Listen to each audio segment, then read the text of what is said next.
कि रुद्राभिषेक करने के पश्चात जो आपको पुण्य मिलते हैं, तो उसमें आपको सर्प दोष सारे जाते हैं। सर्पों के कारण जो आपकी पुरानी समस्याएं हैं ना, वो झटका मारती रहती है। ऐसा लगता है कि पुरानी कोई समस्या रह गई है, झटका मार रहा है, ये हुआ ऐसा हुआ, वो दोषों के कारण होता है। जैसे दोष समाप्त होते हैं ये एकदम नॉर्मल होते हैं। इसी तरह भगवान विष्णु के गण होते हैं, जिन्हें किरात के नाम से जानते हैं। और अद्भुत व्यवस्था है प्रकृति में। जिन लोगों ने कभी असहाय गरीब को सताया होता है और किसी गरीब की हाय लगी होती है उस परिवार को, उसके परिवार में किसी ने भी किया होगा, ये नहीं कि आप ही ने किया हो, वो व्यक्ति जिंदा हो चाहे मर चुका हो, पूर्वज रहा हो आपके, उसकी हाय आपके डीएनए में बनी रहेगी। और कह भी गए कि हाय बड़ी गरीब की। हाय जिंदा नहीं रहने देती, आदमी को मरने भी नहीं देती, दोनों काम करती। और आपके यहाँ असाध्य रोग पैदा करती है हाय, गरीब की हाय। और असाध्य रोग की जानकारी आपको तब होगी जब असाध्य रोग बन चुका होगा, यानी उसका इलाज नहीं होगा प्रकृति में, सृष्टि में। तो समझ लीजिए कि आपके यहाँ हाय है गरीब की। और ये भी अद्भुत है प्रकृति का नियम, जिसको हाय लगी होगी उसमें भगवान विष्णु के ही गण आते हैं उसके भोग काटने के लिए।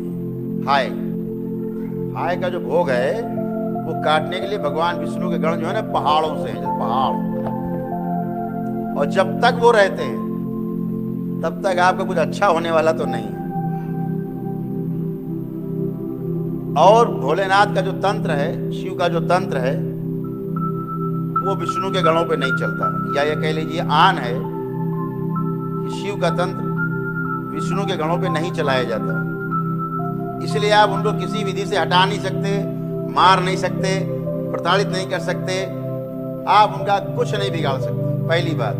दूसरी बात, वो आपको दिखते ही नहीं है।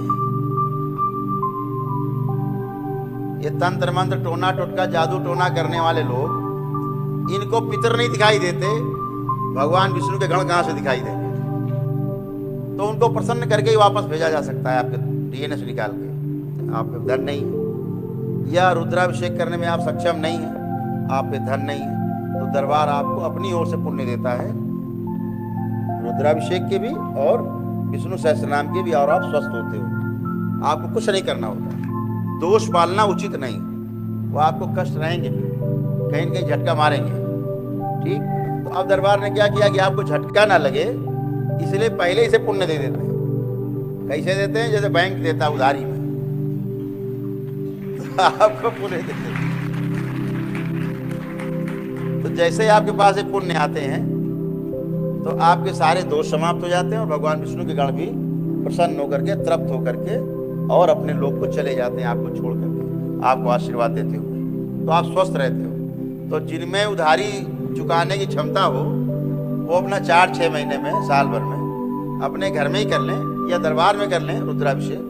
अगर वहाँ घर में लगे बहुत महंगा पड़ता, दरबार आप आते ही रहते हैं, अपना कर लिया। यहाँ किया चाहे घर में किया, वो कोई इसके लिए वो विशेष हो नहीं कि नहीं आप यहीं करो, ऐसा कुछ नहीं।